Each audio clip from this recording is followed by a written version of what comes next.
Hello, everybody. How we doing over there? How's Kim Jong-un doing? How are you? How do you hear me? That's a good-looking group of... Yes, I hear you fine. Sir, I'm Lieutenant General Chris Lee, Commanding General 8th Army. This is Command Star Major Raman Ballmer. We're based at Camp Humphrey, South Korea, United States bedrock of unmistakable land power on freedom's frontier in Asia. Protection of both homelands, sir. Profound honor to stand before you today, representing our incredible team here in Korea. We're deeply grateful for this opportunity to be part of this occasion.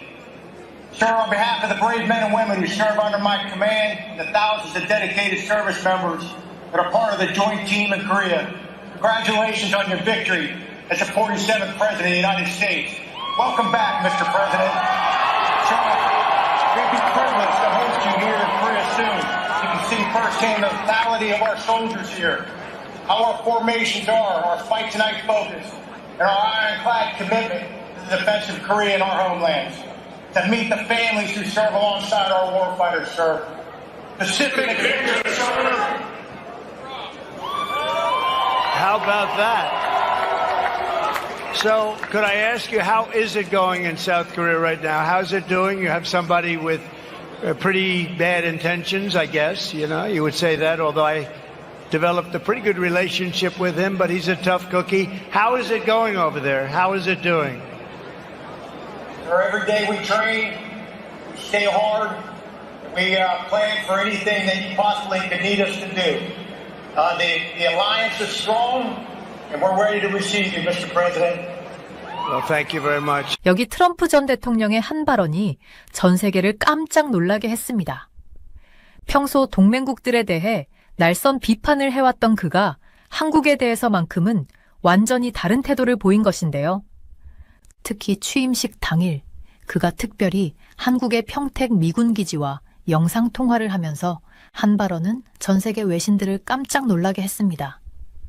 심지어 중국 언론들까지 발칵 뒤집혔다고 하는데요. 도대체 무슨 일이 있었던 걸까요? 왜 트럼프는 갑자기 한국에 대한 태도를 180도 바꾼 것일까요? 그리고 그가 본 한국의 어떤 모습이 그를 이렇게 변화시켰을까요? 더욱 충격적인 것은 얼마 전 트럼프가 또 다시 한국에 대해 놀라운 발언을 했다는 점입니다. 그는 자신의 아메리카 퍼스트 정책에도 한국은 예외가 될 수 있다며 충격적인 발언을 했는데요. 과연 어떤 이유로 트럼프는 한국에 대해 이렇게 특별한 태도를 보이는 걸까요? 오늘의 사연 함께 들어보시죠. 제 이름은 그리핀 휘트모어입니다. 메인주 포틀랜드에서 자랐고 조지타운 대학교에서 국제관계학을 전공했습니다. 대학원에서 동아시아 안보 정책을 공부하면서 한국에 대해 깊은 관심을 갖게 되었죠. 특히 한반도의 복잡한 지정학적 상황이 저의 연구 관심사였습니다. 국무부에서 일하는 동안 저는 한미동맹의 중요성을 직접 경험했습니다. 8년간 동아시아 태평양국에서 정책자문관으로 일하며 한국과 관련된 수많은 정책 결정 과정에 참여했죠. 그러다 2년 전 브루킹스 연구소의 제안을 받아들여 서울로 오게 되었습니다. 현장에서 직접 한미 관계의 변화를 연구하고 싶었거든요. 많은 사람들이 제게 묻습니다. 왜 하필 한국인지, 그리고 왜 이 시점에 한국으로 왔는지를요. 저는 한반도가 지금 세계 질서 변화의 중심에 있다고 생각합니다. 특히 트럼프 행정부의 미국 우선 정책이 시작되면서 이곳에서 벌어지는 변화들은 단순한 지역적 문제를 넘어 글로벌 질서의 향방을 보여주는 중요한 신호가 되고 있습니다. 도널드 트럼프가 제45대 미국 대통령으로 취임한 날, 저는 뭔가 큰 변화가 일어날 것 같은 느낌을 받았습니다. 저는 그날을 어제처럼 기억하고 있습니다. 2025년 1월 20일, 미국에서는 도널드 트럼프 대통령이 취임하는 날이었고 전 세계가 그날을 주목하고 있었습니다. 많은 사람들이 그날의 취임식 방송을 보며 새로운 대통령이 어떻게 임기를 시작할지 궁금해했죠. 그런데 그날 예상치 못한 순간이 있었습니다. 바로 트럼프 대통령이 취임 연설 중에 한국에 대해 언급한 부분이었습니다. 그건 단순한 언급이 아니었습니다. 저에게는 오랫동안 기억에 남을 순간이었죠. 트럼프 대통령은 취임 연설을 마친 후 특별한 청중에게 말을 건넸습니다. 바로 한국 평택에 위치한 캠프 험프리스에 있는 미군 기지에서 복무 중인 군인들에게 영상통화를 통해 인사를 전한 것입니다. 그는 그 군인들에게 감사의 말을 전하며 그들의 임무와 한국이 글로벌 안보에서 맡고 있는 중요한 역할을 언급했습니다. 그의 목소리에서 자부심이 묻어났습니다. 그 순간은 단순한 인사의 표현이 아니었습니다. 그건 한국이 단순히 미국의 동맹국 그 이상이라는 사실을 다시 한번 강하게 깨닫게 해주는 순간이었습니다. 트럼프 대통령이 군인들과 나눈 대화는 한국이 미국뿐만 아니라 아시아 태평양 지역, 나아가 전 세계 안보에서 얼마나 중요한 역할을 하는지 상기시켜줬습니다. 한국의 지정학적 중요성은 말할 것도 없이 큽니다. 한국은 여러 강대국들이 바로 옆에 있는 위치에 있기 때문에 미국의 중요한 동맹국이 되었습니다. 특히 북한의 핵 개발, 중국의 영향력 확대, 러시아의 군사적 행보 등이 문제인 지금 한국은 그런 위협들에 대한 중요한 방어선 역할을 하고 있습니다. 한국에 주둔하는 미군은 그저 상징적인 존재가 아니라 실질적인 필요성이 크죠. 한반도에서 미군이 존재하는 이유는 중국과 러시아, 북한과 같은 예측하기 어려운 국가들의 활동을 계속해서 감시할 필요가 있기 때문입니다. 트럼프 대통령이 취임 당일에 군인들과 대화한 것은 바로 그런 이유로 미국의 동맹 관계를 강화하고자 하는 의지를 표현한 순간이었습니다.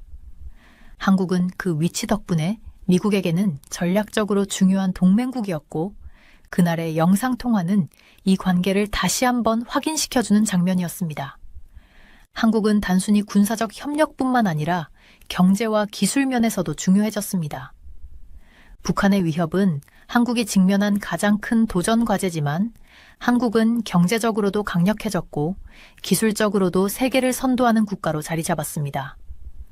트럼프 대통령의 연설에서 보았듯이 한국의 역할은 단지 군사적, 지정학적 중요성에 그치지 않고 경제와 기술에서도 중요한 영향을 미치는 존재로 떠오르고 있었습니다.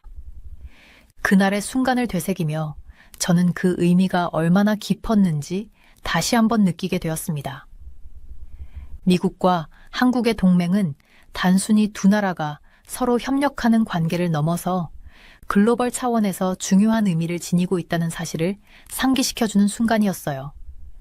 한국은 그 위치와 역할 덕분에 이제 더 이상 한 나라의 문제에 그치지 않으며 전 세계에서 중요한 기여를 하는 나라로 자리매김하고 있었습니다. 트럼프 대통령의 그 영상통화는 단지 미군과의 연결을 넘어 미국이 한국을 얼마나 중요하게 여기는지를 다시 한번 보여주는 사건이었습니다. 한국은 중국과 북한 사이에 있는 중요한 방어선일 뿐만 아니라 경제와 기술, 군사적인 면에서도 이제는 세계적으로 인정받는 중요한 국가가 되었다는 점에서 그 동맹 관계는 앞으로도 더욱 중요해질 것입니다. 미국과 한국의 관계는 단순한 동맹 그 이상입니다.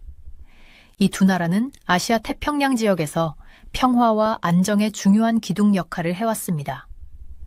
수십 년 동안 이어져 온 이 동맹은 서로 간의 신뢰를 바탕으로 위협에 맞서고 상호 협력을 통해 큰 의미를 갖고 있습니다. 미국이 한국전쟁 이후 처음으로 한국에 군을 주둔시키면서 시작된 이 관계는 점점 더 복잡하고 중요한 의미를 지니게 되었습니다. 한국의 전략적 중요성에 대해 생각할 때 저는 이 나라가 세계 정치에서 얼마나 중요한 위치에 있는지 새삼 느낍니다. 한국은 지리적으로 매우 중요한 곳에 위치해 있습니다. 북쪽에는 북한이 있고 남쪽으로는 일본, 동쪽으로는 중국, 그리고 서쪽에는 러시아가 위치해 있습니다. 이들 모두가 아시아에서 중요한 역할을 하는 강국들이죠. 이렇게 강대국들이 둘러싼 한국은 그 자체로 중요한 지정학적 위치를 가지고 있습니다. 그렇기 때문에 한미동맹은 매우 중요한 의미를 갖습니다. 두 나라가 협력하는 것 자체가 중요한 것이 아니라 이 동맹을 통해 지역의 안정을 유지할 수 있다는 점이 핵심입니다. 미국은 군사적 힘과 기술력을 바탕으로 한국을 보호하고 북한을 비롯한 외부의 위협으로부터 한국을 지킬 수 있게 됩니다. 한미동맹이 강력하게 유지되면서 어떤 나라든지 이 지역에서 우위를 점하지 못하도록 균형을 잡을 수 있습니다. 하지만 이 동맹은 군사적인 측면만 중요한 것이 아닙니다. 외교, 경제, 그리고 기술 분야에서도 두 나라는 서로 큰 도움이 되고 있습니다. 미국은 한국과의 협력을 통해 아시아의 다른 나라들과의 관계를 관리하는 데 중요한 역할을 하고 있습니다. 한국 역시 이 협력을 통해 미국과의 관계에서 이득을 보고 있으며 두 나라는 서로를 위해 상호 보완적인 관계를 이루고 있습니다. 특히 북한의 위협에 대한 대응에서 한미동맹은 매우 중요합니다. 북한은 핵무기 개발을 계속 추진해왔고 이는 지역 안보에 큰 위험 요소로 작용하고 있습니다. 미국과 한국은 함께 협력하여 북한의 위협에 맞서고 있으며 이 동맹이 없었다면 그 위험은 더 커졌을 것입니다. 한미 동맹이 없다면 북한의 위협은 더 많은 불안을 초래했을 겁니다. 이와 같은 상황에서 중국의 역할도 중요해지고 있습니다. 중국은 경제적으로나 군사적으로나 빠르게 성장하고 있으며 그 영향력이 점점 더 커지고 있습니다. 특히 중국은 남중국해에서 영유권을 주장하며 여러 나라와의 갈등을 빚고 있습니다. 한국도 그 영향을 받고 있고 이런 상황에서 한미동맹은 더 중요한 의미를 지니게 됩니다. 두 나라가 협력하면 중국의 과도한 영향력을 견제하는 데 큰 도움이 됩니다. 또한 한미동맹은 양국 모두에게 상호 유익한 관계입니다. 미국이 군사적인 지원을 제공하는 한편 한국은 점점 더 자주 독립적인 방위력을 키워가고 있습니다. 한국은 이제 현대적인 미사일 방어 시스템과 첨단 전투기 등으로 군사력을 강화하고 있습니다. 이러한 기술 발전은 한국이 자주적으로 방어할 수 있는 능력을 키우는 데 기여하고 있습니다. 미국은 이를 인정하고 있으며 두 나라는 이제 서로 동등한 파트너로서 협력하고 있습니다. 한국의 기술 발전은 한미 동맹에 있어서 중요한 역할을 합니다. 한국은 전자, 사이버 보안, 우주 탐사 등 여러 분야에서 세계적인 선도국가로 자리 잡고 있습니다. 이 기술력은 한미 동맹에서 미국에게도 큰 도움이 됩니다. 예를 들어 한국은 사이버 공격을 막는 데 중요한 역할을 하고 있으며 방위 시스템의 기술 발전에도 기여하고 있습니다. 한국은 이제 군사적 협력뿐만 아니라 기술적 협력에서도 중요한 파트너로 자리매김하고 있습니다. 트럼프 대통령의 미국 우선 정책은 동맹국들이 방위와 경제 협력에 있어 공정하게 부담을 나누어야 한다는 원칙을 강조했습니다. 이 정책은 한국에게도 중요한 의미를 갖습니다. 한국은 자국의 방위 능력을 더욱 강화하면서 한미 동맹을 더욱 발전시킬 수 있는 기회를 얻게 되었습니다. 이제 한국은 미국에게 의존하는 것이 아니라 양국이 공정하게 동등한 협력 관계를 유지하는 방향으로 나아가고 있습니다. 한국은 이제 자주적인 방위력을 갖추고 있으며 이는 한미 동맹의 발전에 큰 도움이 됩니다. 한국의 군사적 기술은 점점 더 현대화되고 있으며 이는 한국이 독자적인 방위를 할 수 있는 능력을 키우는 데 중요한 역할을 합니다. 이 과정에서 한국은 더 이상 단순한 수혜자가 아니라 동등한 파트너로서 미국과 협력하고 있습니다. 앞으로도 한미 동맹은 더욱 중요한 역할을 할 것입니다. 세계적인 도전들이 점점 더 커지는 상황에서 두 나라는 서로 협력하여 다양한 문제를 해결해 나가야 할 것입니다. 기후변화, 사이버 위협, 그리고 아시아에서의 힘의 균형 변화 같은 새로운 도전들이 생겨나고 있습니다.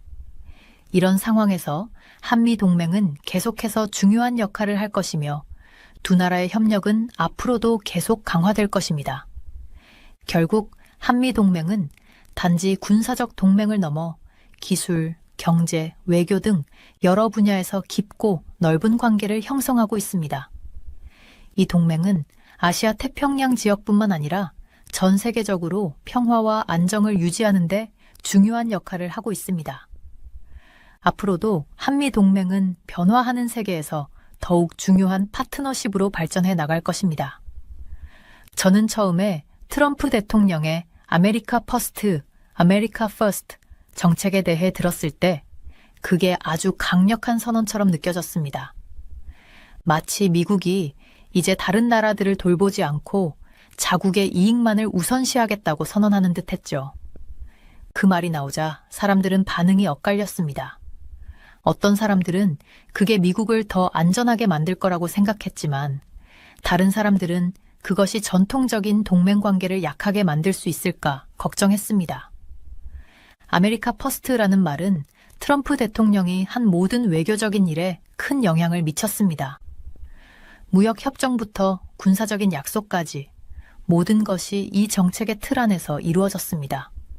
트럼프는 미국이 국제관계에서 다른 나라들을 챙기느라 너무 많은 부담을 지지 않도록 하려고 했습니다. 물론 처음에는 이게 잘못된 생각처럼 보일 수도 있었겠지만 저는 조금 더 깊이 생각해 보니 그 정책의 핵심은 공정함이라는 것을 알게 되었습니다. 트럼프 대통령은 동맹국들이 그들만의 방어와 경제 협력에서 공정한 몫을 지니도록 하려고 했던 거였죠. 특히 한국에 대한 이 정책은 도전과 기회가 동시에 있었습니다. 한편으로 트럼프 정부는 한국이 자국의 방어에 더 많은 책임을 지도록 요구했습니다. 왜냐하면 북한의 위협이 계속 커져가고 있었고 그런 상황에서 한국이 자기 나라를 더 잘 지킬 수 있어야 한다는 점은 아주 중요했기 때문입니다. 그런데 또 다른 한편으로 이 정책은 한국이 그동안 얼마나 많이 발전했는지를 보여줄 기회를 주었습니다. 한국은 이제 단순히 경제적으로 성장한 나라를 넘어서 군사적으로도 강해지고 있었기 때문입니다. 제가 보기에 아메리카 퍼스트 정책은 한국의 방어 능력과 기술적 성장이 그 어느 때보다 더 중요한 역할을 한다는 점을 부각시켰습니다. 한국은 이미 여러 해상 방어 시스템과 첨단 항공기 등을 보유하고 있었고 그것은 이제 더 이상 단순히 다른 나라에서 무기를 사오는 것이 아니라 한국이 직접 설계하고 생산하는 무기들로 바뀌었습니다. 이런 점에서 한국은 이제 더 이상 미국의 보호를 받는 나라가 아니라 동등한 파트너로서 지역의 안보에 기여할 수 있는 나라이기도 했습니다. 이 점에서 저는 한국이 그동안 이룬 성과들이 매우 인상적이었습니다. 예를 들어 한국은 미사일 방어 시스템과 같은 첨단 무기들을 개발하면서 점점 더 독립적인 방어 체계를 갖추게 되었습니다. 미국은 한국을 이제 단순히 보호받는 나라로 보지 않고 지역 안보에 적극적으로 기여하는 동반자로 보고 있었죠. 물론 미국은 여전히 한국과 긴밀한 군사적 관계를 유지하고 있었지만 이제 두 나라는 서로에게 더 많은 책임을 지고 있었습니다. 그런 점에서 아메리카 퍼스트 정책은 한국에게도 새로운 기회가 되었던 것입니다. 여기서 중요한 점은 부담 분담이었습니다. 트럼프는 동맹국들이 비용을 공평하게 나누기를 원했습니다. 즉, 한국은 방위비를 더 많이 지불하고 미국의 군사작전 비용도 어느 정도 부담해야 한다는 것이었죠. 한국 입장에서는 쉽지 않은 결정이었겠지만 한편으로는 한국이 이 정책을 통해 동맹 관계에서의 기여도를 보여줄 수 있는 기회가 되었습니다. 한국이 자국의 방어를 강화하고 군사적 자주성을 높여나가는 것은 정말 중요한 일이었습니다. 저는 이 과정에서 한국이 어떻게 군사력과 기술력을 키워나갔는지를 알게 되었습니다. 한국은 이제 단순히 무기를 구매하는 나라가 아니라 자체적으로 방어 기술을 개발하고 수출할 수 있는 수준에 도달한 나라였습니다. 그리고 이 변화는 미국과의 관계에서 새로운 장을 열게 되었죠. 더 이상 한국은 지원받는 나라가 아니었고 이제는 동등한 파트너로서 새로운 역할을 맡고 있었습니다. 물론 이 모든 것이 단지 돈이나 군사력만을 의미하는 것은 아니었습니다. 중요한 것은 두 나라가 직면한 공동의 도전들이었습니다. 북한의 핵무기 개발, 중국의 강력한 영향력 확대 등은 두 나라가 함께 해결해야 할 문제들이었죠. 그래서 아메리카 퍼스트 정책은 사실 두 나라가 더 긴밀하게 협력할 수 있는 계기가 되었습니다. 미국과 한국은 서로의 능력을 인정하고 함께 이 문제들을 해결하기 위한 방법을 찾고 있었습니다. 저는 결국 아메리카 퍼스트 정책이 동맹국들과의 관계를 약화시키기보다는 오히려 더 강한 관계로 만들어갔다고 생각합니다. 물론 모든 것이 바로 변한 건 아니었지만 이 정책은 한국을 더 강한 파트너로 만들어줬고 한국 역시 그 책임을 다하면서도 더욱 발전할 수 있는 기회를 잡았습니다. 트럼프 대통령의 이 정책이 가져온 변화는 시간이 지나면서 점점 더 분명해졌습니다. 한국은 이제 단순히 미국의 보호를 받는 나라가 아니라 함께 지역 안보를 지키는 중요한 동반자로 자리 잡게 되었습니다. 그리고 이 관계는 앞으로도 계속 발전해 나갈 것입니다. 미국과 한국의 관계는 오랫동안 단순한 군사적 동맹 이상의 의미를 가지고 있었습니다. 시간이 지나면서 두 나라는 군사뿐만 아니라 첨단 기술 분야에서도 협력하는 관계로 발전했습니다. 세계의 안보 상황이 변하면서 두 나라는 함께 새로운 기술을 개발하고 이를 통해 미래의 군사력을 강화해야 한다는 것을 일찍이 깨달았습니다. 최근 몇 년간 이들의 협력은 무기나 전략을 넘어서서 미래의 기술을 선도하는 중요한 역할을 하고 있습니다. 한국은 한때 경제 발전으로 잘 알려졌지만 이제는 첨단 기술을 선도하는 국가로 자리 잡았습니다. 미사일 방어 시스템, 사이버 보안, 항공우주 분야에서의 발전은 더 이상 먼 미래의 이야기가 아니라 현재 벌어지고 있는 일입니다. 미국은 한국의 이러한 기술력이 향후 군사적 힘을 결정지을 중요한 요소가 될 것임을 알았고 두 나라는 더 긴밀히 협력하게 되었습니다. 그 중에서도 중요한 협력 분야 중 하나는 미사일 방어입니다. 북한의 핵 미사일 실험이 계속되고 있고 중국의 영향력이 점점 커지는 상황에서 두 나라 모두 강력한 방어 체계를 필요로 했습니다. 한국은 이미 THAAD 고고도 미사일 방어 체계라는 첨단 미사일 방어 시스템을 개발해 놓았고 미국은 이를 더욱 강화할 수 있는 첨단 레이더 시스템을 제공했습니다. 이 두 나라가 협력하여 만든 미사일 방어 시스템은 지역에서의 미사일 위협에 대응하는 데 매우 중요한 역할을 하고 있습니다. 하지만 협력의 범위는 미사일 방어만이 아니었습니다. 한국은 원자력 기술에서도 큰 성과를 이루었습니다. 북한이 아직 구식의 원자력 기술에 의존하고 있는 반면 한국은 세계적으로 인정받는 첨단 원자력 발전 기술을 개발했습니다. 이 기술은 한국이 에너지 안보를 강화하는 데 중요한 역할을 했을 뿐만 아니라 국제적으로도 주목받았습니다. 특히 한국은 원자력 에너지를 안전하고 책임감 있게 사용하는 모델로서 미국과 협력하게 되었습니다. 미국은 한국의 첨단 원자력 기술이 세계 에너지 수요를 충족시키는 데 중요한 역할을 할 것이라고 보았습니다. 양국은 원자력 기술에 대한 협력을 확장했고 지식과 기술을 공유하는 계약을 체결했습니다. 이를 통해 한국은 원자력 기술을 해외에 수출하는 길을 열었고 동시에 평화적인 원자력 사용을 위한 글로벌 기준을 설정하는 데 기여했습니다. 한국의 원자력 기술은 단순히 자국의 에너지 문제를 해결하는 데 그치지 않았습니다. 한국은 세계 각국에 안전하고 효율적인 원자력 기술을 제공할 수 있는 능력을 갖추게 되었고 이로 인해 한국은 국제적인 비확산 및 원자력 안전 논의에서 중요한 역할을 맡고 있습니다. 미국과의 협력을 통해 한국은 원자력 에너지의 안전한 사용을 위한 모범적인 국가로 자리 잡았습니다.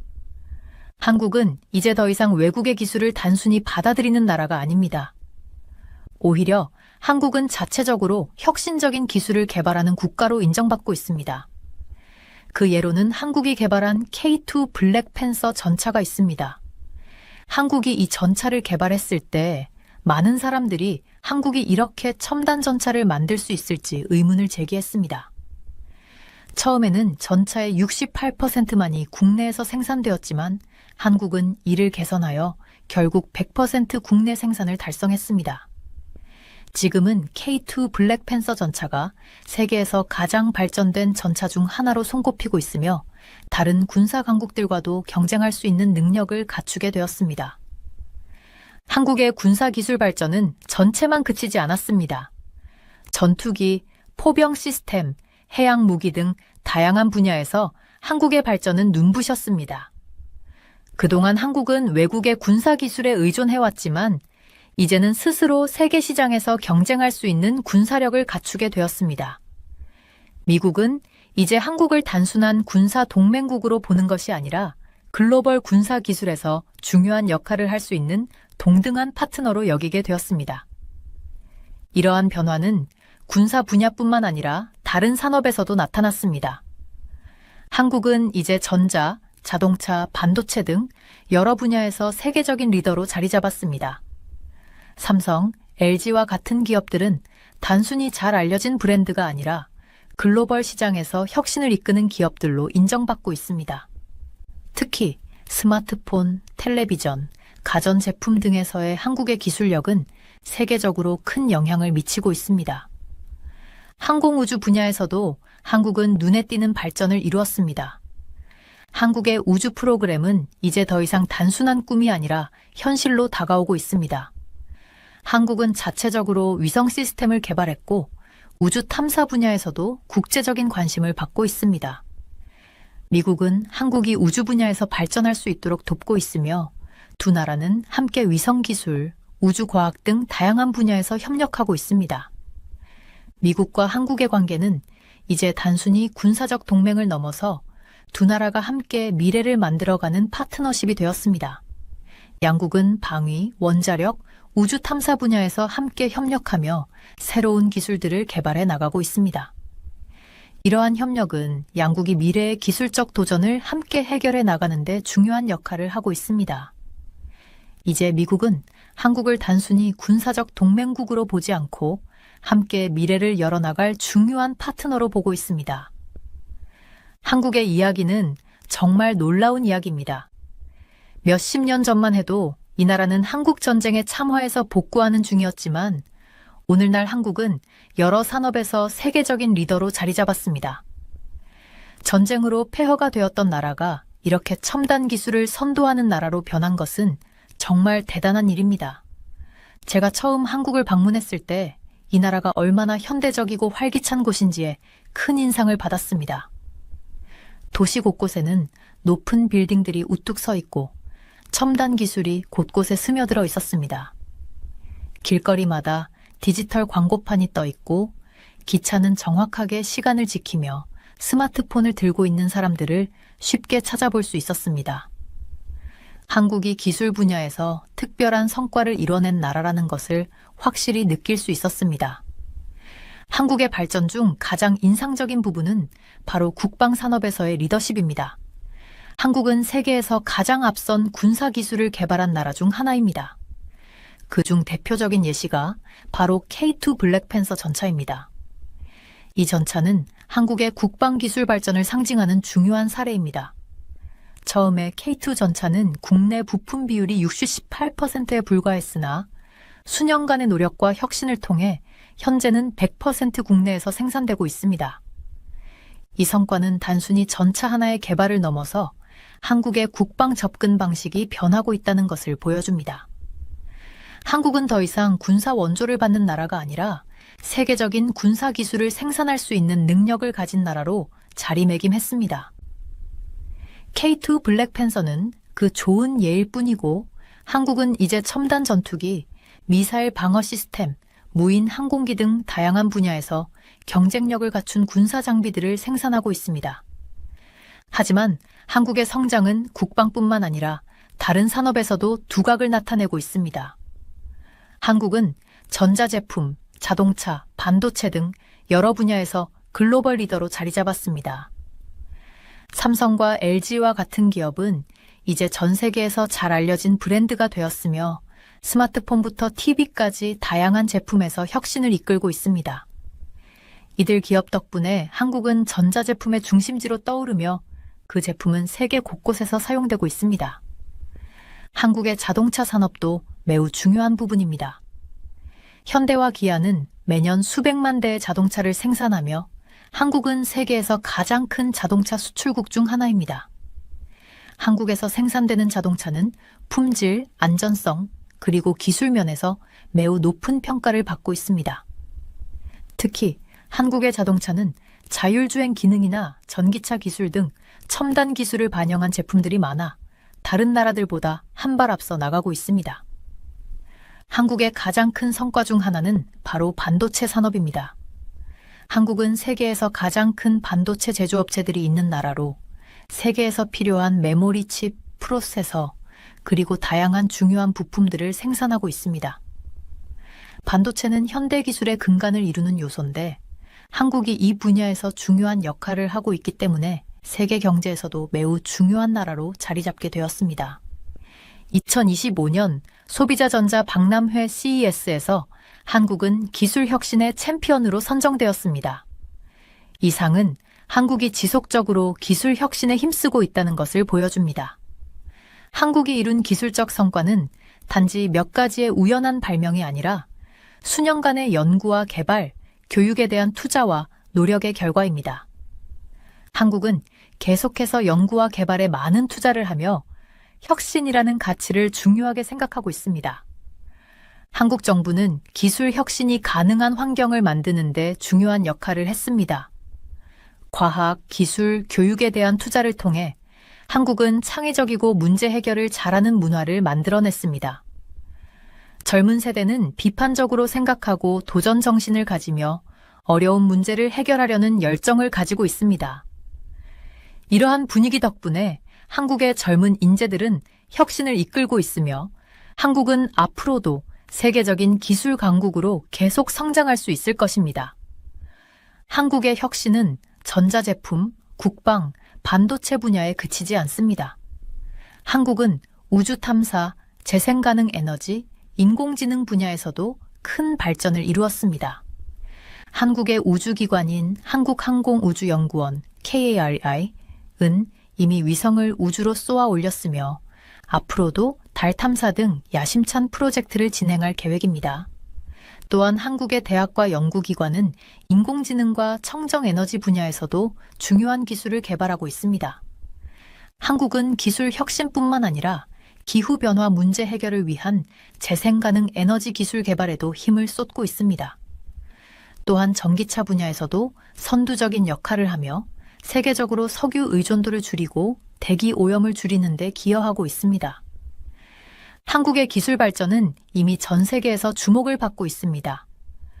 전 세계 나라들이 한국을 어떻게 혁신을 이루었는지에 대한 모델로 삼고 있습니다.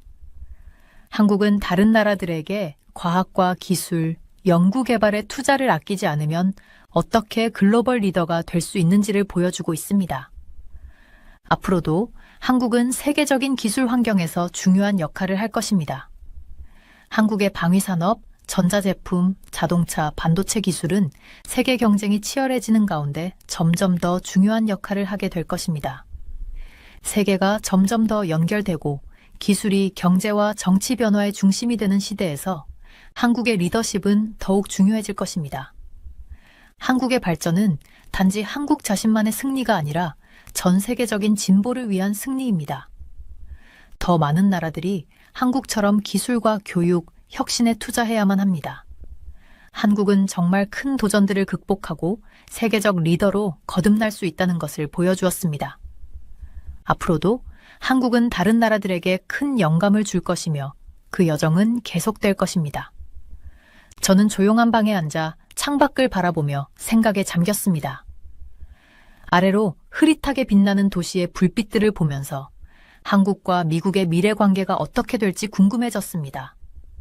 세계는 빠르게 변하고 있었고 앞으로 몇 년 후 어떤 모습이 될지 두 나라의 협력은 어떻게 전개될지 상상해 보았습니다.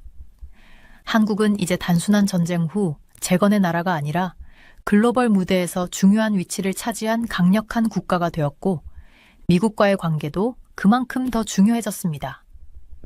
미국과 한국의 동맹은 단지 군사적 협력에만 국한되지 않았습니다. 이제는 과학, 우주 탐사, 그리고 기술 혁신 같은 다양한 분야에서도 서로 협력하고 있었습니다. 한국이 기술 분야에서 보여주는 성과는 정말 놀라운 일이었습니다. 한국은 이제 우주 탐사 프로젝트나 첨단 기술 개발에서 중요한 역할을 맡고 있었습니다. 저도 한국이 이룬 발전을 보며 자랑스러웠습니다. 그 중에서 특히 주목할 만한 프로젝트가 있었습니다. 바로 스피어 X 우주 망원경이었습니다. 이 프로젝트는 미국의 나사와 한국의 한국천문연구원 KASE 함께 진행하는 아주 중요한 협력 사업이었습니다. 두 나라가 손잡고 우주를 탐험하고 먼 은하와 별들을 연구할 계획이었습니다. 이 프로젝트에서 한국은 우주과학과 항공우주 분야에서도 기술력을 인정받고 있었고, 이는 한국의 과학적 발전을 잘 보여주는 예였습니다. 이런 수준 높은 프로젝트에 참여하는 것은 정말 대단한 일이었습니다. 하지만 협력은 우주 탐사만 그치지 않았습니다. 미국과 한국은 국방 분야에서도 함께 협력하고 있었고, 기술 혁신에서도 긴밀하게 협력하고 있었습니다.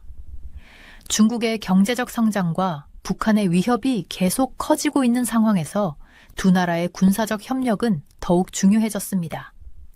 하지만 단지 군사적 힘을 합치는 것 이상의 의미가 있었습니다. 이제 두 나라는 서로의 강점을 결합해 나가고 있었고, 그 중에서도 한국의 첨단 기술은 큰 역할을 하고 있었습니다. 한국은 방위 기술에서도 크게 발전했습니다. 첨단 미사일 시스템부터 고급 항공기까지, 이제 한국은 단순히 미국의 지원을 받는 나라가 아니라 세계적인 방위 기술을 자랑하는 동등한 파트너가 되었습니다. 특히 K2 흑표 전차는 그 예시로 한국이 독자적으로 만든 이 전차는 이제 다른 나라들과 비교할 때도 전혀 뒤지지 않는 기술력을 자랑합니다. 처음에는 68%의 부품만 국산화되었지만 지금은 100% 국산화가 이루어졌습니다. 이와 같은 발전은 한국이 자립적인 방위 기술을 보유하게 되었음을 보여줍니다. 그리고 미국은 한국의 이러한 변화를 인정하고 두 나라는 이제 서로를 동등한 파트너로 보고 협력하고 있습니다. 그뿐만 아니라 한국은 경제 분야에서도 세계적인 리더로 자리 잡고 있었습니다. 전자제품, 자동차 기술, 반도체 산업 등에서 한국은 세계 시장에서 큰 영향력을 행사하고 있었습니다. 저는 예전에 CES Consumer Electronics Show 2025에서 한국이 챔피언 타이틀을 받은 기사를 본 적이 있었습니다. 한국은 이제 글로벌 혁신의 중심에 서 있고 더 이상 단순히 기술을 따라가는 나라가 아니라 새로운 기술을 만들어가는 나라로 자리 잡았습니다. 이렇게 미국과 한국의 협력은 단지 군사적인 부분에 그치지 않고 기술력과 경제력, 과학적 혁신을 함께 이루어 나가는 방향으로 확장되고 있습니다. 두 나라가 함께 손잡고 앞으로 다가올 도전들을 해결해 나가는 모습은 참으로 인상적이었습니다. 기후변화, 사이버 보안 위협, 그리고 지역 불안정성 등 다양한 글로벌 문제들이 계속해서 떠오르고 있습니다.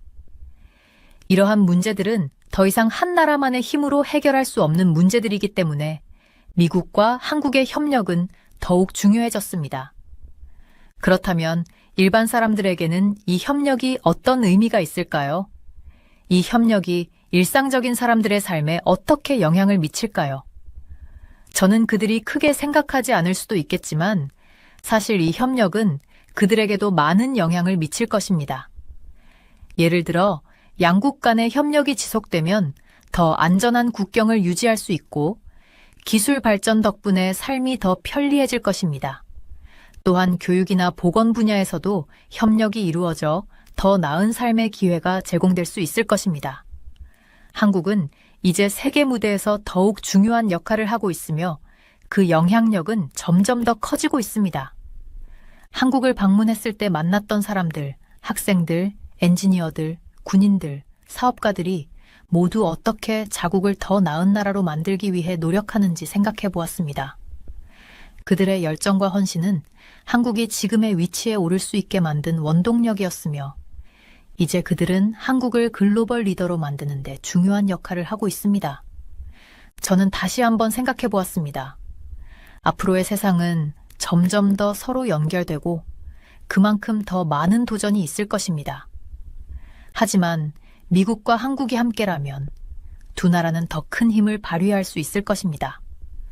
앞으로 다가올 미래는 쉽지 않겠지만 양국의 협력은 계속해서 평화와 번영을 위한 중요한 기둥이 될 것입니다. 그렇게 저는 조용한 방에서 창밖을 보며 이 모든 생각들을 정리했습니다. 한국의 기술력과 산업력은 이제 세계에서 더욱 중요한 역할을 하고 있으며 미국과의 협력은 앞으로도 계속해서 강화될 것입니다. 앞으로 다가올 미래에 두 나라의 협력이 어떻게 더 큰 변화를 만들어낼지 매우 기대가 됩니다. 이 협력은 단지 두 나라만의 이야기가 아니라 세계 평화와 안정에 중요한 영향을 미칠 것입니다. 여기 백악관에서 25년간 근무한 한 고위 관료가 있습니다. 그는 오늘 트럼프가 대통령 취임식에서 발언을 듣고 깊은 한숨을 내쉬었다고 하는데요. 특히 나토와 브릭스 국가들에 대한 강경 발언 이후 그가 자신의 책상에서 꺼낸 한 문서가 모든 이의 이목을 집중시켰습니다. 이건 정말 큰 문제가 될 수 있어요. 하지만 우리에겐 해결책이 있습니다. 그가 밝힌 내용은 많은 이들의 예상을 완전히 뒤집어 놓았는데요. 특히 한국과 관련된 그의 발언은 현장에 있던 모든 이들을 놀라게 했습니다. 그는 왜 이런 폭로성 발언을 했을까요? 그리고 그가 말한 해결책은 무엇이었을까요? 더욱 놀라운 것은 그의 예측이 하나둘씩 현실이 되고 있다는 점입니다. 대체 그는 어떤 내용을 공개했을까요? 오늘의 사연 시작합니다. 안녕하세요. 제 이름은 마이클 브라운이라고 합니다. 전 트럼프 측근으로 오늘 취임식에서 트럼프 대통령이 기자 질문을 한 것을 바탕으로 한국이 앞으로 어떻게 될지에 대해서 이야기를 드리고자 합니다. 제가 국가안보회의 사무실에 앉아 책상 위에 쌓인 서류들을 바라보고 있었어요. 아침 햇살이 창문을 통해 들어오고 있었고 저는 트럼프 대통령의 최신 발언들을 검토하고 있었어요. 요즘 나토, 북대서양조약기구에 대해 말을 많이 하고 계시더라고요. 나토는 더 많은 돈을 내야 한다라든지 나토는 5%를 부담해야 한다는 식으로요. 심지어 우리가 나토보다 우크라이나에 2천억 달러를 더 썼다는 주장도 하셨어요.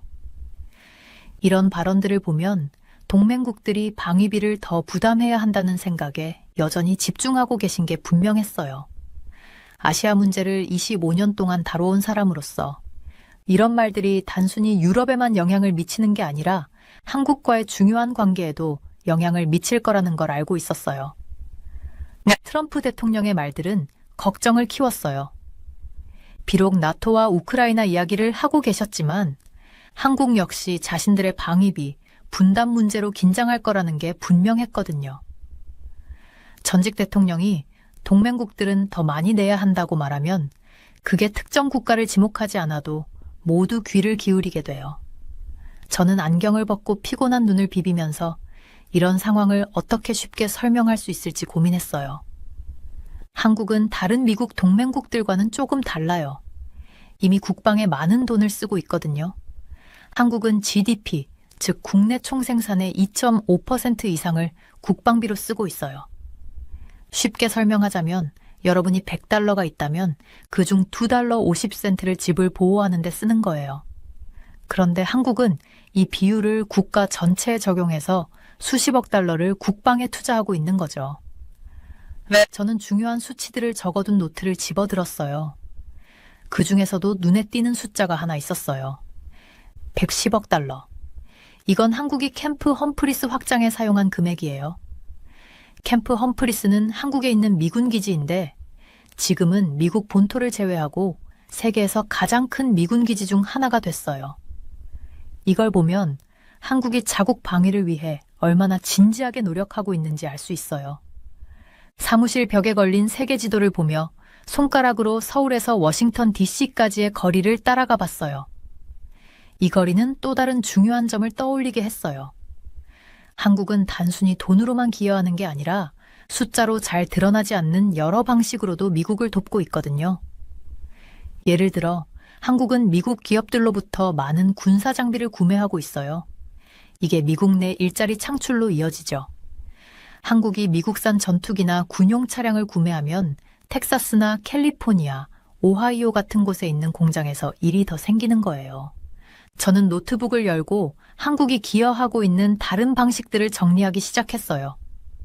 예를 들어 한국은 미국 과학자와 엔지니어들과 협력해서 새로운 군사기술을 개발하고 있어요.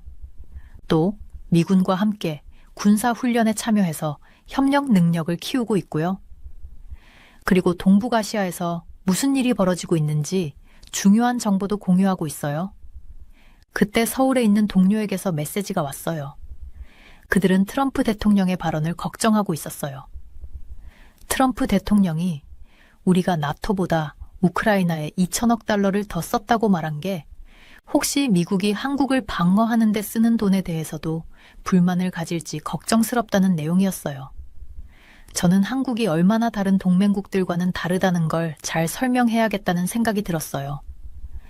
한국은 단순히 미국의 도움을 받기만 하는 나라가 아니라 실제로 미국과 협력하면서 방위비도 많이 부담하고 있는 나라거든요. 보호만 요청하는 게 아니라 함께 일하는 진정한 파트너예요. 저는 창가로 가서 워싱턴 DC를 내려다봤어요. 벚꽃나무들이 막 피기 시작했더라고요. 서울에도 비슷한 나무들이 있는 게 생각났어요.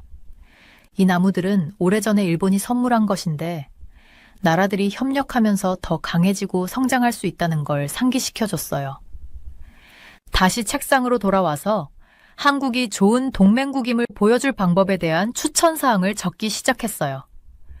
미국산 군사장비를 계속 구매해서 미국 내 일자리를 창출할 것, 캠프 험프리스 같은 곳에 계속 투자할 것, 지역 내 평화를 유지하기 위한 활동에 더 많이 참여할 것, 기술을 더 많이 공유하고 새로운 프로젝트를 함께 진행할 것. 작년에 캠프 험프리스를 방문했던 기억이 떠올랐어요. 그 기지는 정말 크고 현대적이었어요.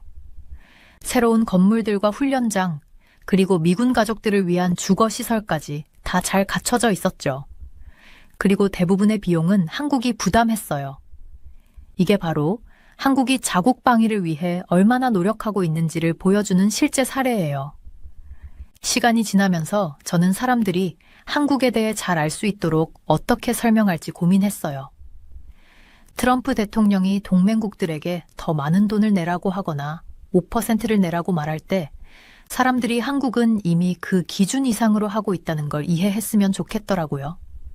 한국은 방위비를 제대로 내지 않는 몇몇 동맹국들과는 다르거든요. 오히려 트럼프 대통령이 다른 나라들이 하길 바라는 일을 이미 실천하고 있는 나라예요. 자기 방위를 위해 공정하게 부담하고 투자도 많이 하고 있는 거죠. 마지막으로 저는 하루를 마무리하며 간단한 메시지를 정리했어요. 한국은 미국의 강한 친구입니다. 스스로 방위를 위해 돈을 쓰고 미국 제품을 구매하며 미군 기지를 개선하고 지역 내 평화를 유지하기 위해 함께 일하고 있습니다. 이건 단순히 돈의 문제가 아니라 두 나라가 함께 더 강하고 안전해질 수 있도록 협력하는 진정한 파트너십의 문제입니다. 서류 가방을 챙기고 집으로 향하면서 명확한 설명과 지속적인 협력이 있다면 어떤 도전이 와도 한국과의 우정은 계속 강하게 유지될 수 있을 거라는 확신이 들었어요. 제가 포항에 있는 포스코 제철소의 전망대에 서서 아래 거대한 용광로들이 원철을 고품질 철강으로 바꾸는 모습을 지켜보고 있었어요. 용광로에서 나오는 열기 때문에 공기가 일렁거렸고 두꺼운 유리창을 사이에 두고도 따뜻함이 느껴졌습니다. 저는 한국 정부의 무역 자문 역할을 맡고 있어서 우리 철강 산업의 모든 세부 사항을 이해해야 이 산업을 보호하는 데 도움을 줄 수 있었습니다. 주머니 속 휴대폰이 진동했어요. 비서로부터 온 메시지였는데 트럼프 대통령이 최근 한 발언에 대한 내용이었습니다. 그는 대량으로 철강을 덤핑하고 있다고 말하며 중국에 큰 관세를 부과했다고 언급했더라고요. 이 말을 듣고 걱정이 됐습니다. 그가 주로 중국을 겨냥해 말한 것이긴 하지만 우리는 한국 철강이 얼마나 다른지 보여줄 필요가 있었거든요. 한숨을 내쉬면서 앞으로 해야 할 일이 많다는 걸 다시 한번 실감했습니다. 얼마 전 다녀온 디트로이트가 떠올랐어요. 그곳에서 한 미국 자동차 공장을 견학했었거든요. 공장 매니저가 저에게 한국산 특수철강을 어떻게 사용해 차를 더 튼튼하고 안전하게 만드는지 보여줬었어요. 이건 그냥 평범한 철강이 아니었어요. 몇 안 되는 나라만 생산할 수 있는 고급 특수철강이었거든요. 우리 한국 제철소들은 이 특수철강을 만들기 위해 오랜 시간 동안 기술과 역량을 개발해 왔습니다. 사무실이 있는 건물로 걸어가면서 품질 관리실 앞을 지나갔어요. 창문 너머로 기술자들이 철강 샘플을 꼼꼼히 검사하는 모습이 보였습니다. 강력한 현미경과 복잡한 장비를 사용해 철강이 최고 기준을 충족하는지 확인하고 있었어요. 이런 모습은 다른 나라에서 만드는 기본 철강과는 확실히 달랐습니다. 책상에 앉아 노트북을 열었어요. 화면에는 한국 철강이 미국에 어떤 도움을 주는지 보여주는 보고서가 있었습니다. 우리 철강은 두 나라 모두에서 일자리를 창출하고 있었어요. 한국 기업들은 미국에 공장을 세워 미국 노동자들을 고용하고 미국 자동차 회사들은 우리 특수 철강을 사용해 더 좋은 차를 만들고 있었어요. 심지어 미국 군대도 장비를 제작할 때 우리 철강이 필요했죠. 하지만 이런 사실을 모두에게 설명하는 건 쉽지 않았습니다. 어떤 사람들은 모든 철강이 똑같다고 생각하거든요. 마치 모든 쌀이 똑같은 것처럼요. 하지만 그건 사실이 아니었어요. 책상 위에 놓여있던 샘플을 집어들었어요. 자동차 안전 시스템에 쓰이는 고급 철강 조각이었는데 믿을 수 없을 만큼 강하면서도 가벼웠습니다. 이런 철강 덕분에 자동차가 연료를 덜 소비하고 사고가 났을 때 사람들을 더 안전하게 보호할 수 있었습니다. 저는 한국 철강이 중국 철강과 어떻게 다른지 보여줄 계획을 세우기 시작했어요. 트럼프 대통령이 언급한 관세와 덤핑을 떠올리며 이 차이를 모두가 쉽게 이해할 수 있도록 설명해야 했습니다. 그가 중국에 부과한 관세는 불공정 무역을 막으려는 목적이었지만 한국은 규정을 잘 지키고 있습니다. 우리는 품질과 안전에 대한 엄격한 기준을 따르고 원가 이하로 철강을 팔지 않아요. 그건 덤핑이라고 부르는데 우리는 그런 일을 하지 않습니다. 대신 우리는 더 나은 철강을 만들어 그 가치를 인정받아 경쟁하고 있습니다. 달력을 보니 다음 주에 미국 비즈니스 리더들과의 미팅이 잡혀 있었어요. 그들은 자신들의 기업에 우리 특수 철강이 꼭 필요하다는 걸 알고 있었습니다. 많은 사람들이 우리 공장을 직접 방문해서 철강을 어떻게 다르게 만드는지 확인했거든요. 그들은 우리의 파트너가 되었고 두 나라가 서로를 돕기 위해 함께 협력하고 있었습니다. 미국 기업들과 더 가까이 협력할 방법도 계획해야 했어요. 아마도 미국의 공장을 더 많이 세울 수도 있고 새로운 종류의 철강을 함께 개발할 수도 있을 것 같았어요. 이렇게 하면 미국 내 일자리도 더 많이 생기고 우리 두 나라가 서로에게 얼마나 큰 도움을 주고 있는지도 보여줄 수 있을 거예요. 창밖으로 해가 지고 있었어요. 하늘은 용광로 속 뜨거운 철강처럼 주황빛으로 물들었죠. 저는 철강이나 무역에 대해 잘 모르는 사람들에게 이 모든 것을 어떻게 설명할지 고민했어요. 이렇게 말하고 싶었어요. 한국과 미국이 함께하면 서로에게 이익이 됩니다. 한국 철강은 더 튼튼한 미국 자동차를 만드는 데 도움을 줘요. 미국 노동자들은 좋은 일자리를 얻고 두 나라는 더 강하고 안전해져요. 집에 갈 준비를 하며 마지막으로 공장 바닥을 내려다봤어요. 야간 근무조 직원들이 일을 시작해 24시간 내내 용광로를 가동시키고 있었습니다. 그들은 더 나은 자동차, 더 튼튼한 건물, 더 안전한 다리를 만들기 위해 필요한 특수 철강을 생산하고 있었어요. 이건 단순히 철강을 파는 문제가 아니라 두 나라가 함께 더 나은 미래를 만드는 일이었어요. 이 모든 것을 설명하려면 앞으로 해야 할 일이 많다는 걸 알고 있었어요. 하지만 이건 정말 중요한 일이었어요. 사람들이 우리가 서로를 어떻게 돕고 있는지 이해하면 관세나 무역 분쟁 같은 양국에 피해를 주는 일들을 덜 지지하게 될 테니까요. 제 역할은 그런 이해를 하나하나 만들어가는 일이었어요. 차로 걸어가며 뒤에서 들려오는 용광로의 깊은 울림을 들었어요. 그 소리는 제가 이 일을 왜 하고 있는지를 상기시켜 줬습니다. 우리가 만드는 철강 하나하나가 뭔가 중요한 것을 만드는 데 쓰이고 있었어요. 우리가 지키는 무역협정 하나하나가 두 나라를 더 강하게 만들고 있었죠. 그리고 이런 사실을 이해하는 사람 한 명 한 명이 한국과 미국이 함께 더 나은 미래를 만들어가는 데 기여하고 있었습니다. 저는 국가안보회의 사무실 책상에 앉아서 창밖을 바라보고 있었어요. 멀리 워싱턴 기념비가 우뚝 서 있는 모습이 보였고 여기서 우리가 내리는 결정의 무게를 다시금 느꼈습니다. 컴퓨터 화면에서는 트럼프 대통령이 비아릭스 국가들에 대해 한 최신 연설 영상이 재생되고 있었어요. 그의 말은 분명했어요. 비아릭스 국가들이 그렇게 하겠다면 괜찮습니다. 하지만 그들이 미국과 거래하는 모든 상품에 대해 최소 100%의 관세를 부과할 겁니다. 트럼프 대통령이 국제무역에 대해 말한 게 이번이 처음은 아니었어요. 그는 종종 자신의 대통령 시절 중국에 관세를 부과했던 이야기를 언급했었죠. 나는 중국에 대규모 관세를 부과했습니다. 라고 말이죠. 그런데 이번에는 단순히 중국뿐만 아니라 브라질, 러시아, 인도, 남아프리카 공화국을 포함한 모든 비릭스 국가들에 대해 강력한 조치를 제안했어요. 오랜 시간 아시아 관계를 연구해온 저로서는 이 문제를 신중히 고민할 필요가 있다는 걸 알았어요. 제가 전문으로 다루는 한국은 독특한 위치에 있습니다. 마치 다리의 한가운데에 서 있는 것 같아요. 한쪽 끝에는 오랜 동맹국이자 친구인 미국이 있고 반대쪽 끝에는 브라질, 러시아, 인도, 중국, 남아프리카 공화국 같은 릭스 국가들이 있죠. 특히 중국은 한국 바로 옆에 위치한 중요한 무역 파트너예요. 저는 공책을 꺼내서 이 상황이 한국에 어떤 의미를 갖는지 정리하기 시작했어요. 트럼프 대통령이 말한 100% 관세는 굉장히 심각한 얘기였어요.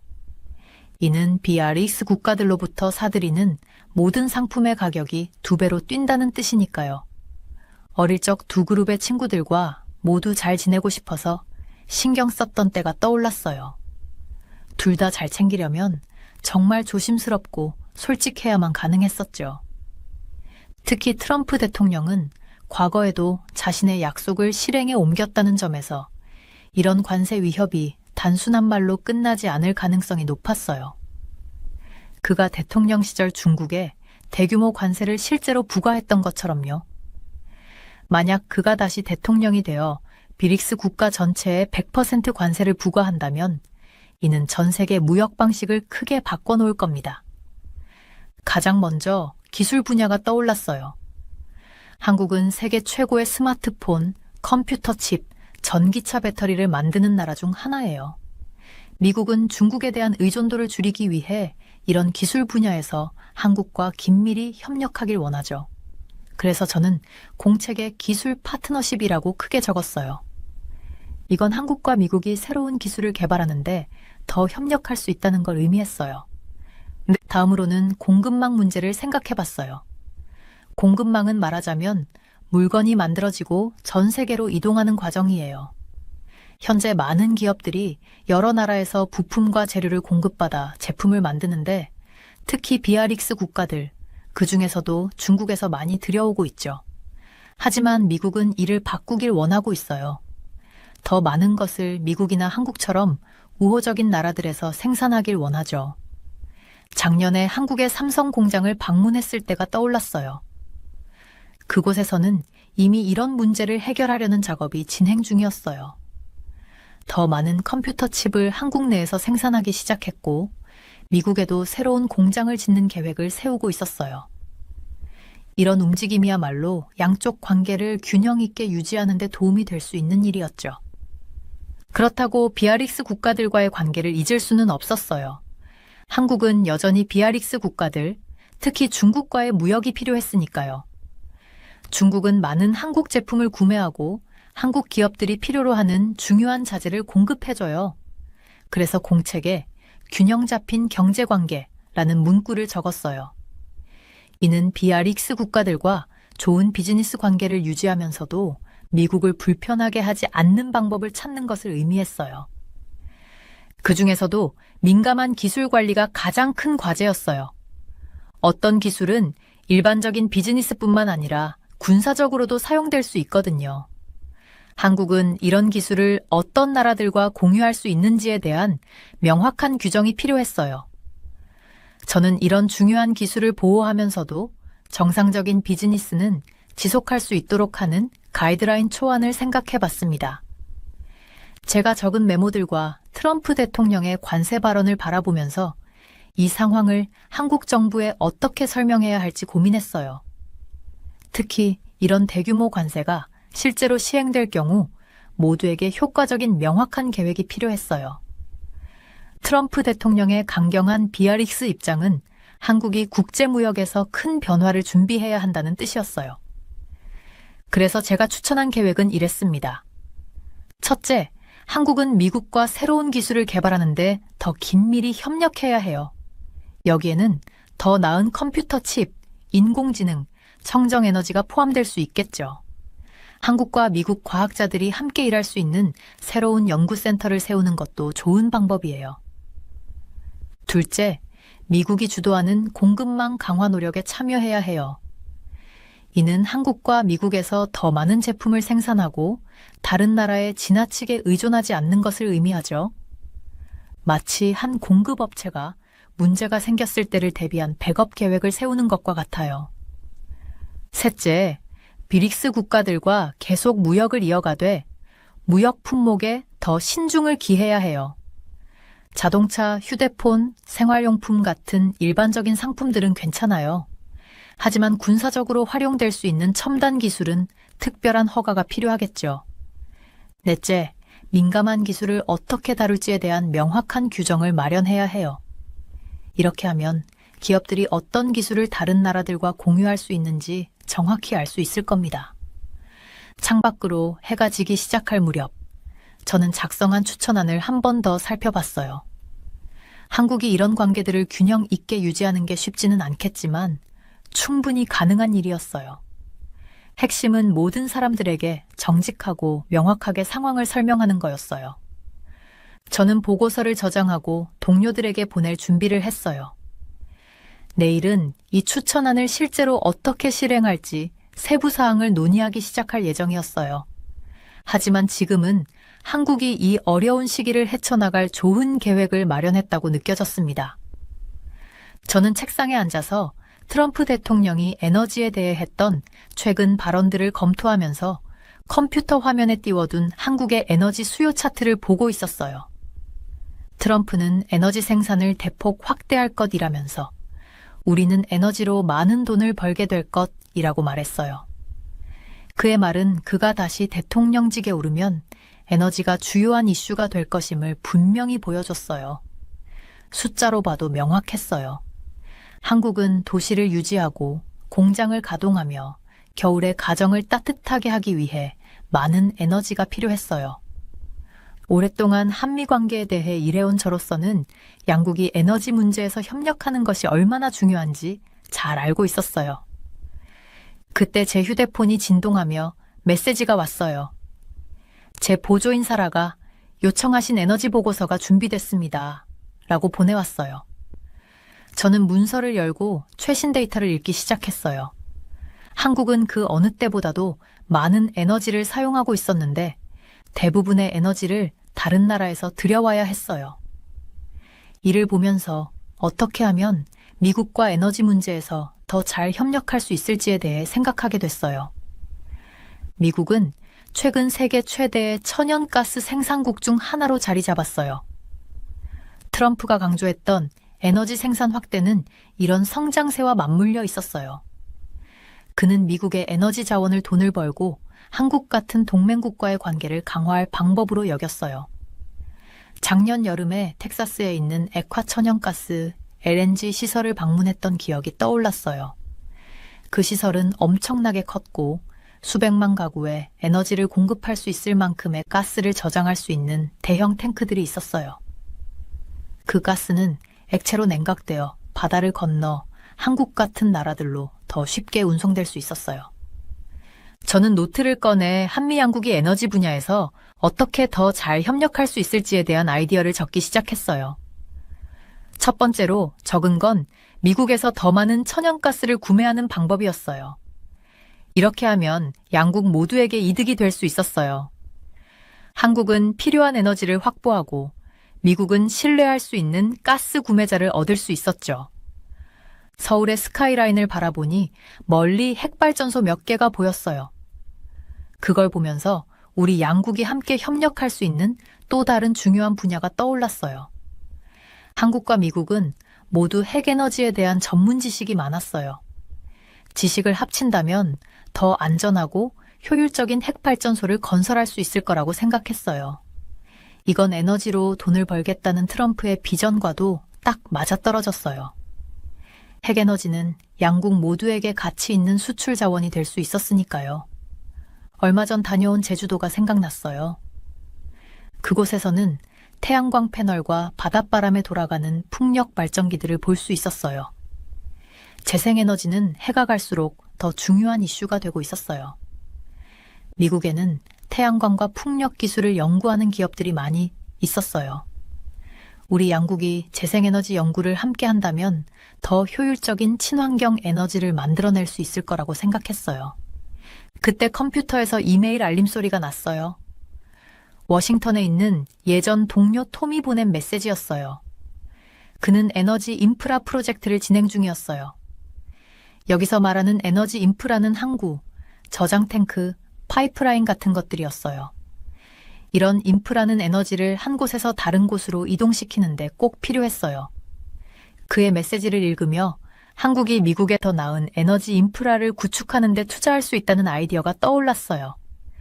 이렇게 하면 양국 간 에너지 수송이 더 쉬워질 거라고 생각했죠. 저는 프레젠테이션 소프트웨어를 열고 이런 아이디어를 정리하기 시작했어요. 첫 번째 슬라이드에는 한국이 미국에서 더 많은 천연가스를 구매할 수 있다는 내용을 적었어요. 천연가스가 태평양을 건너 특수 선박으로 운송되는 과정을 간단히 보여주는 다이어그램도 추가했어요. 다음 슬라이드에는 핵에너지 협력에 대한 내용을 적었어요. 양국의 뛰어난 과학자들과 엔지니어들이 지식을 공유해서 핵발전소를 더 안전하고 효율적으로 만들 수 있다는 내용이었어요. 사람들이 더 잘 이해할 수 있도록 현대적인 핵발전소 사진도 추가했어요. 세 번째 슬라이드에는 재생에너지에 대해 썼어요. 양국이 협력해 더 나은 태양광 패널과 풍력 발전기를 만들 수 있다는 내용을 적었어요. 제주도에서 찍은 사진도 추가해서 한국에서도 이미 재생에너지가 잘 활용되고 있다는 점을 보여주고 싶었어요. 마지막 슬라이드에는 에너지 인프라에 대해 설명했어요. 더 나은 항구와 저장시설을 건설하면 양국 모두에 도움이 될 것이라고 적었어요. 친구 집들 사이에 더 나은 길을 만드는 것과 같다고 예를 들었어요. 이렇게 하면 서로 방문하기가 더 쉬워지는 것처럼요. 프레젠테이션을 마무리하면서 에너지 협력이 양국을 더 강하게 만들어줄 수 있다는 생각이 들었어요. 한국은 경제 성장을 지속하려면 안정적인 에너지 공급이 꼭 필요했어요. 미국은 자국의 에너지를 친성 국가들에게 팔고 싶어 했고요. 함께 협력하면 양국 모두가 도움을 받을 수 있었어요. 작업을 저장하고 시간을 확인했어요. 해가 지고 있었고 서울의 불빛들이 하나둘 켜지고 있었어요. 그 불빛들을 보면서 에너지가 얼마나 중요한지 다시 한번 느꼈어요. 에너지는 가정, 학교, 병원, 그리고 공장을 움직이게 하는 원동력이었죠. 만약 한국과 미국이 에너지 분야에서 협력한다면 이런 불빛들을 계속 켜둘 수 있을 거라고 믿었어요. 그리고 그것이 양국을 더 강하게 만들어줄 거라고 생각했어요. 사무실을 떠나기 전에 프레젠테이션 자료를 몇몇 동료들에게 검토 요청 메일로 보냈어요. 내일이면 이 아이디어들을 정부 관계자들에게 발표할 예정이었어요. 그들도 에너지 협력이 양국에 얼마나 큰 이득을 줄 수 있을지 이해해 주길 바랐어요. 짐을 챙기면서 한미 에너지 협력의 미래에 대해 낙관적인 기분이 들었어요. 저는 책상에 앉아서 트럼프 대통령의 이민 관련 최근 발언을 검토하고 있었어요. 그의 말은 분명했어요. 합법적인 이민은 괜찮다. 그리고 우리는 사람들이 필요하다. 이런 발언은 제 관심을 끌었어요. 왜냐하면 이 말이 한국에게 중요한 기회를 보여줬기 때문이에요. 아시아 문제를 오랫동안 다뤄온 저로서는 이런 발언을 기반으로 양국 간의 관계를 더 강하게 만들 수 있겠다는 생각이 들었어요.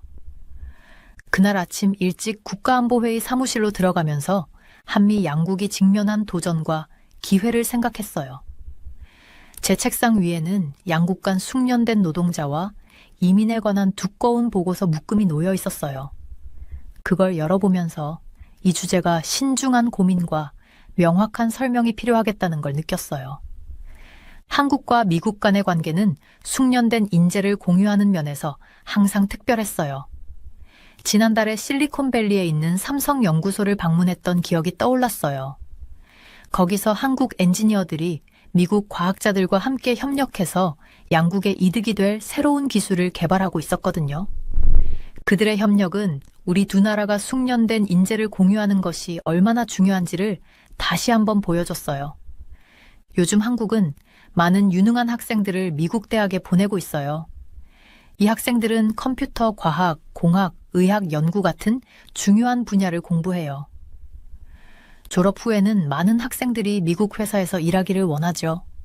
이렇게 되면 양국에 도움이 돼요. 미국은 필요한 숙련된 노동자를 얻고 한국은 자국민이 미국 회사에서 귀중한 경험을 쌓는 이득을 보거든요. 또 책상 위에 놓인 반도체 산업 관련 보고서를 집어들었어요. 양국 모두 컴퓨터 칩을 설계하고 제조할 줄 아는 전문가가 필요하거든요. 삼성이나 SK 하이닉스 같은 한국 회사들은 이 분야에서 선도적인 기업이에요. 이들의 전문가들이 미국 공장에서 일하면 그들은 중요한 지식을 가져와서 미국 노동자들이 새로운 기술을 배우는 데 도움을 줘요. 동시에 미국의 칩 설계 전문가들은 한국 기업들이 더 나은 제품을 만드는 데 기여하죠. 의료 분야도 두 나라가 서로 돕는 또 다른 영역이에요. 한국 의사들이 미국 병원에 와서 고급 훈련을 받기도 하고 미국의 의학 연구자들이 한국 대학과 협력해서 새로운 치료법을 개발하기도 해요. 지난주에 보스턴의 한 병원을 방문했을 때 한국과 미국 의사들이 함께 암 치료법을 연구하고 있는 걸 봤어요. 이런 협력은 양국 모두에서 생명을 살리는 데 큰 도움을 줄 수 있어요. 하지만 첨단 기술 분야나 의학 연구에 국한된 이야기는 아니에요. 양국은 제조업, 건설업, 그리고 기타 기술 직종에서도 숙련된 노동자가 필요하거든요. 한국은 이런 직업군의 인재를 양성하는 훌륭한 프로그램을 가지고 있어요. 이 기술들은 미국에서도 아주 유용해요. 한국 노동자들이 자신의 지식을 미국 노동자들과 공유하면 모두에게 이익이 되죠. 교육도 이 인재 교류의 중요한 부분이에요. 한국어 교사가 미국 학교에서 일하면서 미국 학생들이 한국어와 한국 문화를 배우는 데 도움을 주고 있어요.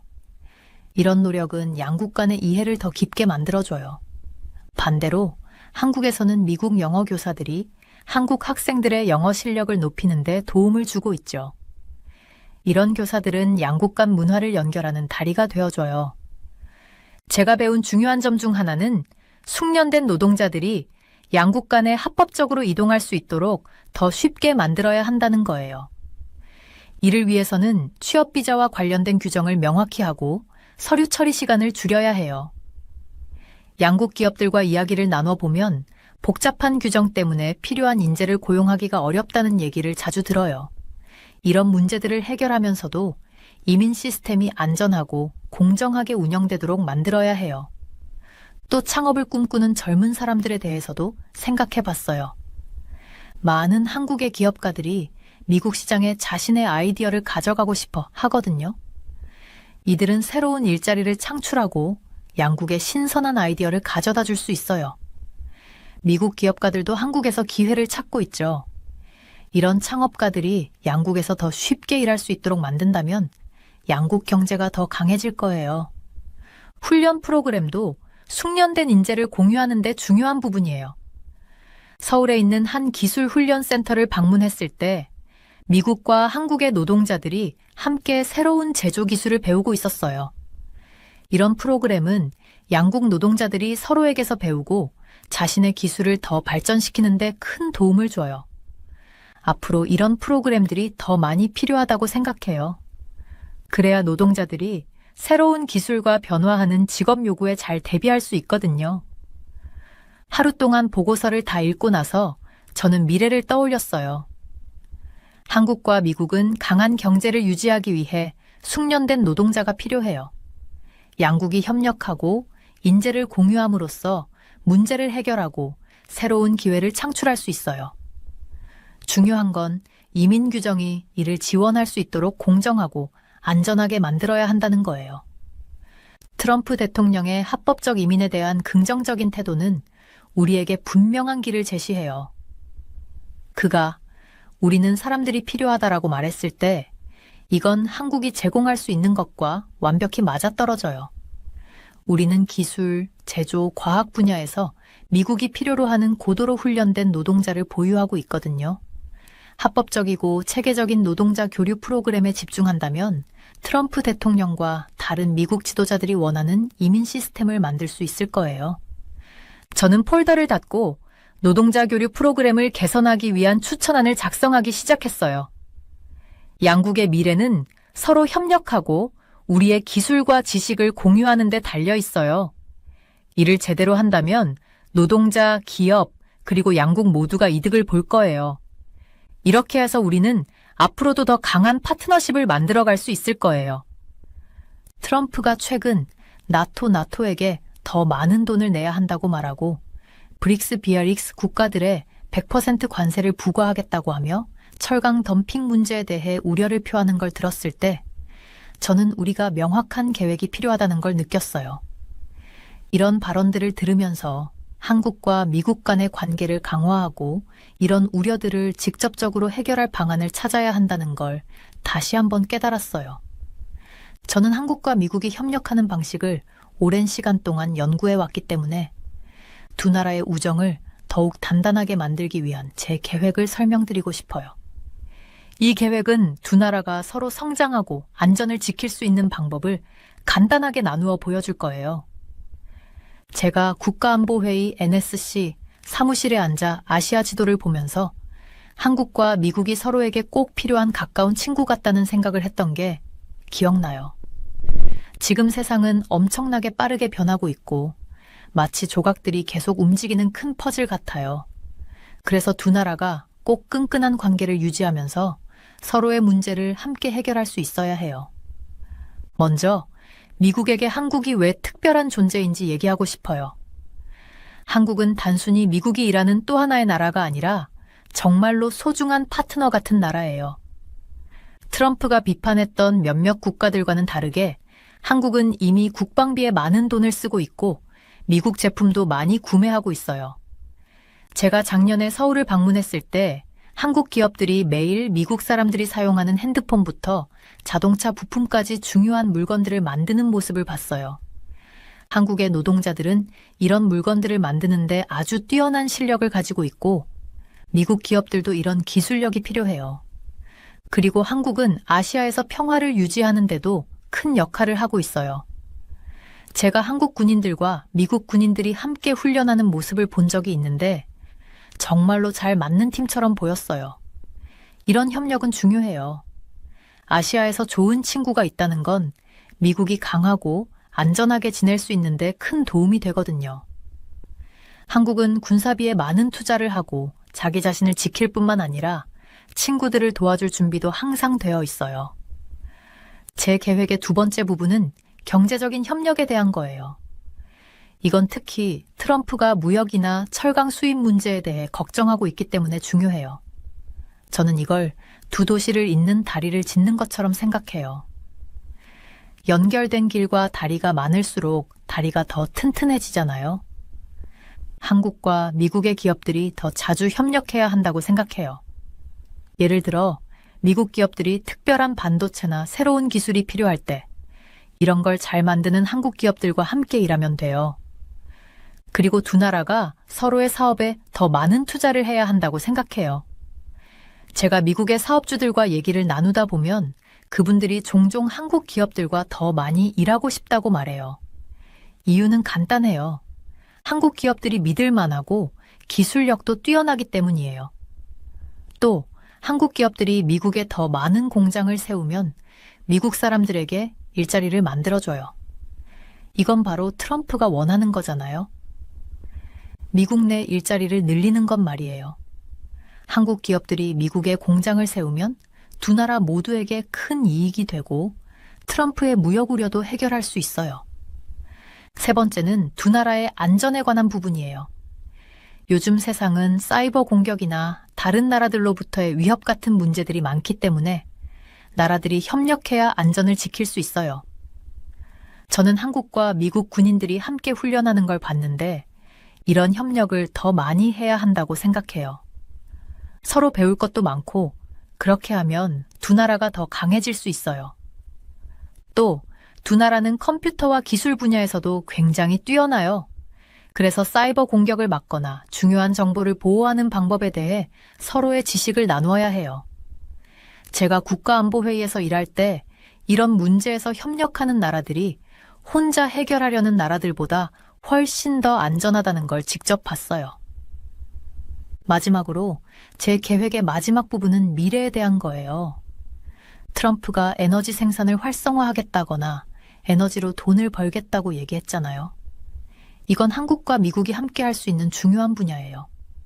세상은 정말 빠르게 변하고 있어요. 그래서 두 나라가 새로운 아이디어나 발명품을 같이 연구해야 해요. 예를 들면 환경을 해치지 않는 새로운 에너지를 개발하거나 더 나은 약을 만드는 방법을 찾고 사람들의 삶을 더 편리하게 해주는 기술들을 만들어야 해요. 또 양국의 젊은 세대들이 친구가 되고 서로를 배우는 것도 중요해요. 제가 두 나라의 대학들을 방문할 때마다 한국 학생들과 미국 학생들이 함께 재미있는 프로젝트를 하는 모습을 봤어요. 이런 경험은 두 나라가 서로를 더 잘 이해하게 하고 오랫동안 지속될 우정을 만들어줘요. 이 모든 계획을 실현하려면 두 나라가 자주 대화하고 서로의 필요를 솔직하게 말해야 해요. 중요한 사람들끼리 정기적으로 만나서 아이디어를 나누고 문제를 함께 해결할 수 있는 자리를 만들어야 해요. 마치 가족들이 정기적으로 모여서 중요한 얘기를 나누는 것처럼요. 이 계획들은 단순히 종이 위에 적힌 아이디어가 아니라 실질적인 행동으로 이어져야 해요. 두 나라가 서로 협력하고 돕겠다는 의지를 가져야 해요. 제가 한국과 미국의 우정을 볼 때마다 이 두 나라가 이미 많은 어려움을 함께 극복해왔다는 걸 느껴요. 이 계획들을 따른다면 두 나라는 더 강한 우정을 쌓고 미래의 도전도 함께 헤쳐나갈 수 있을 거예요. 제가 이 분야에서 일하며 배운 건 최고의 파트너십이란 서로를 위해 최선을 다하는 관계라는 거예요. 한국과 미국은 이미 이런 관계를 가지고 있어요. 이 계획들을 실천하면 두 나라의 관계는 더 좋아질 거예요. 물론 항상 쉬운 일만은 아니겠지만 두 나라 모두에게 주는 혜택을 생각하면 충분히 가치 있는 일이에요.